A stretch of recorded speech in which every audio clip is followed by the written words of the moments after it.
Now, artificial intelligence, or AI, it's been in the news new time. Even the weekend newspapers is full of it. And it's in the news, I'll tell you, because you see, the people who actually were involved in developing it, tech leaders, are warning people about the dire potential consequences of their own inventions.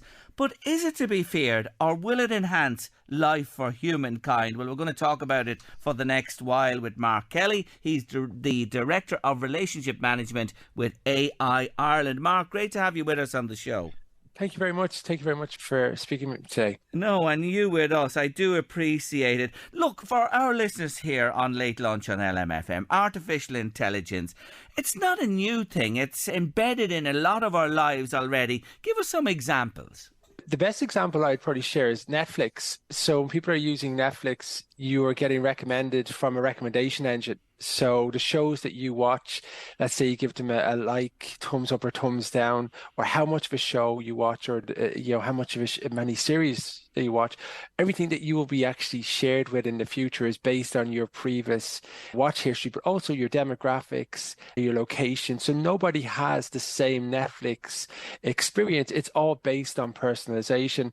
Let's say you're putting a search into Google, things to do on the bank holiday weekend. Well, if you start to do THINGS, it will come up with a high level of certainty in terms of what you're actually going to put up, and that is generating text for you to go through. But even if you look at fraud detection, so if there's an account query that you may have, or you're getting a call to say that your credit card has stopped working, chances are they've seen a regular account system and they're actually flagging that. And that's worked across billions upon billions of different types of series that are going through that. But then drug discovery, so bringing drugs to the market can take between 15 to 20 years, if not longer, billions upon billions of dollars invested in that. And now this is actually doing that at a lot shorter. But the great thing about it is there's a lot of different case studies. And I'm the founder of Artificial Intelligence Ireland.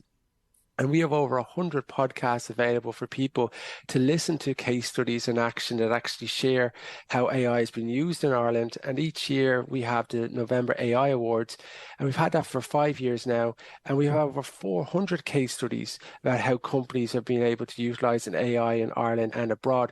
So the real applications are available for people to use. And this is using technology as an enabler. So you obviously like this, you're pro it, and it's very positive, and the examples in your podcast show us how it's used in a positive fashion.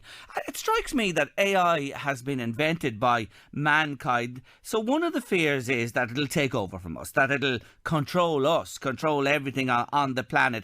Is that an irrational fear? So I think when you look at this, AI is a technology and it's evolved.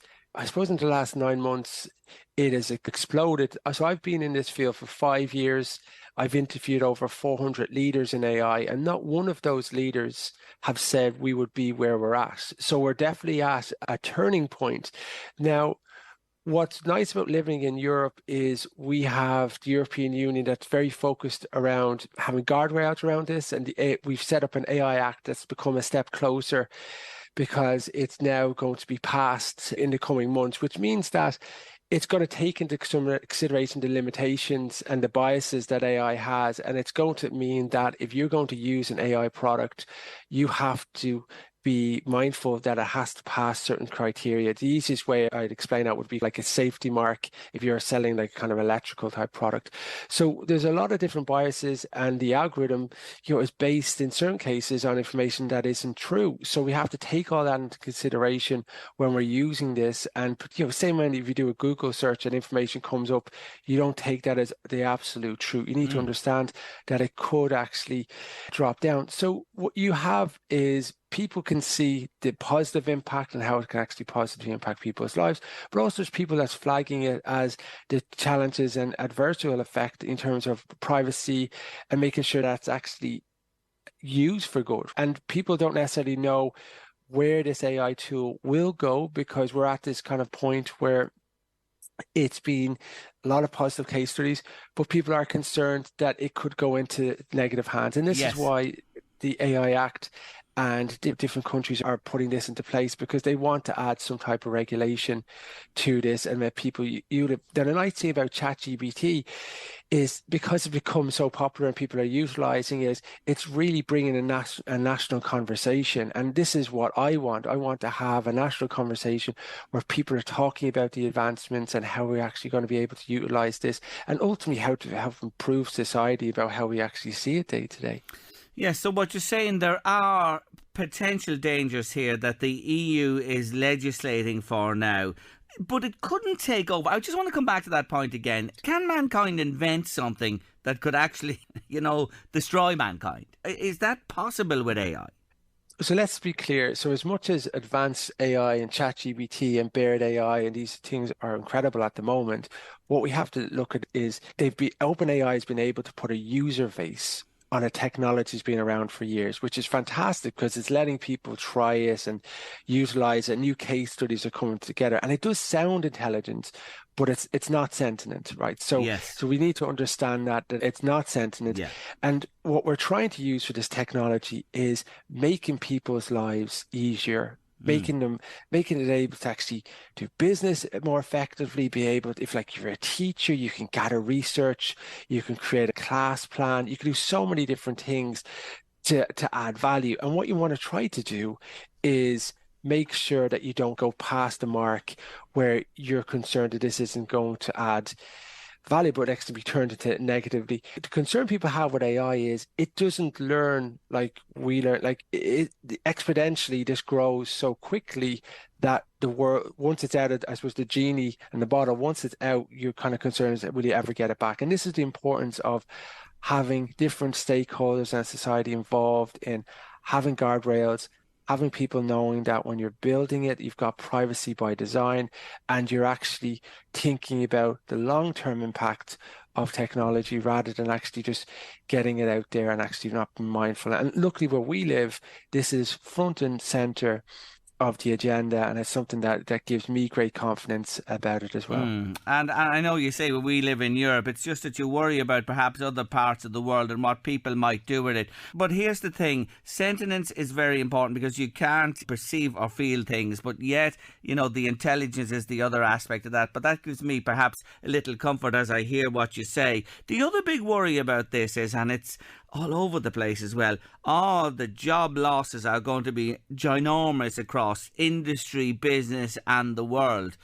Is that a fact? Is it going to wipe out employment? What we've seen is through COVID is the fast track of digital transformation. So what that made was where people couldn't leave their houses, they needed to be able to do things online. And this could be as simple as going to Specsavers and trying to have that type of experience. Or let's say you want to get your driving license done, you can upload that and actually get it sent to you. So digital transformation is not going to stop. So I mentioned Netflix at the start. Yeah. Companies want to have that Netflix type of experience. Users want to have that Netflix type of experience where it works. So there's always going to be, industries are all going to change, and everything is going to need to be improved because customer experience, people want this. So with that, people's roles will change. And with different types of tools, AI tools, you'll see recent research has said between 10% to 50% of people's roles will be automated in some of their tasks. So that doesn't mean that humans will be removed from those roles. It just means that the human will be in the loop, but part of their role will be automated where they can do more creative style work. And from my perspective, if you can use technology to add significant value to the person doing the job, and then from the customer experience, and that is a positive thing. However, there's also an education piece needed.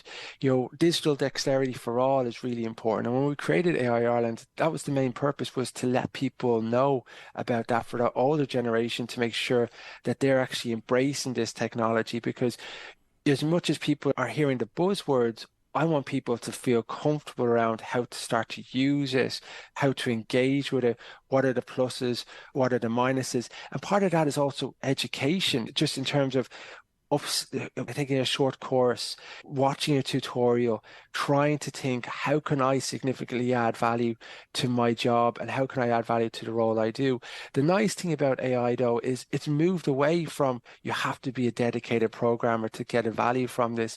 People can actually utilize this technology by being problem solvers, being creative in their approach.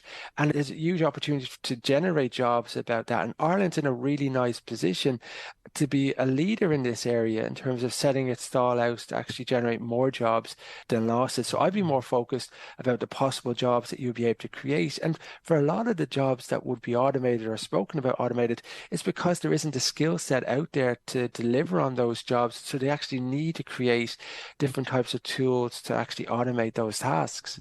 You mentioned education, and of course, ChatGPT has raised its head in the education field in particular. Will that replace Google ultimately?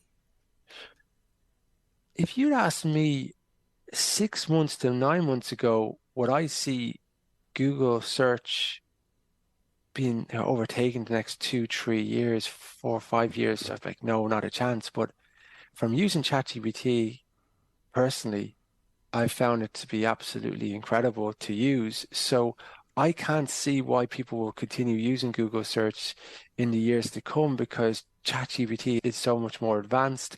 When you're using ChatGPT, you feel like saying thank you. When I use Google search, it's more as a transaction.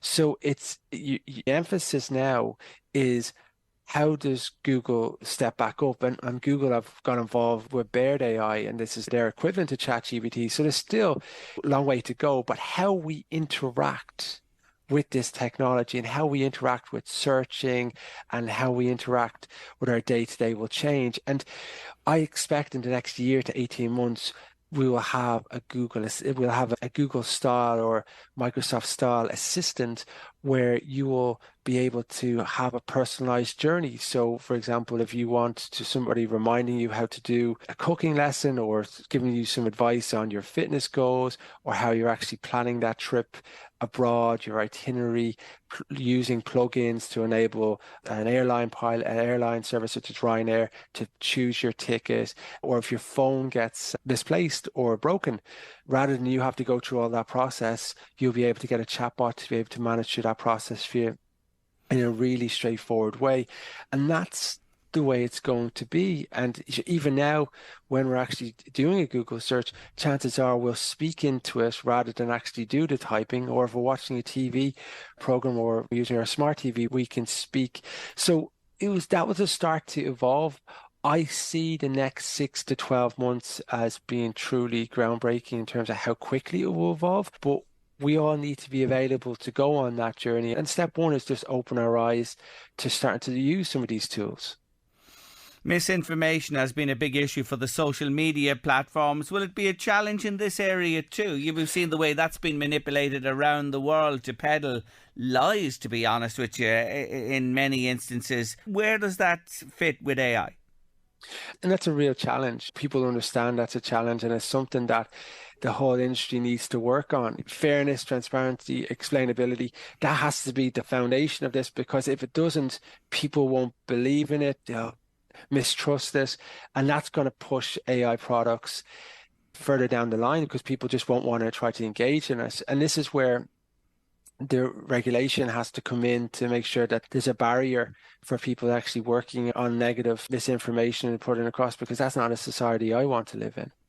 Interesting. Lots of food for thought in what we've been speaking about for the last while. I thank you for joining me and throwing some light on this for us, Mark, and I wish you well with your company AI Ireland. Thanks a million. My pleasure. Thank you very much.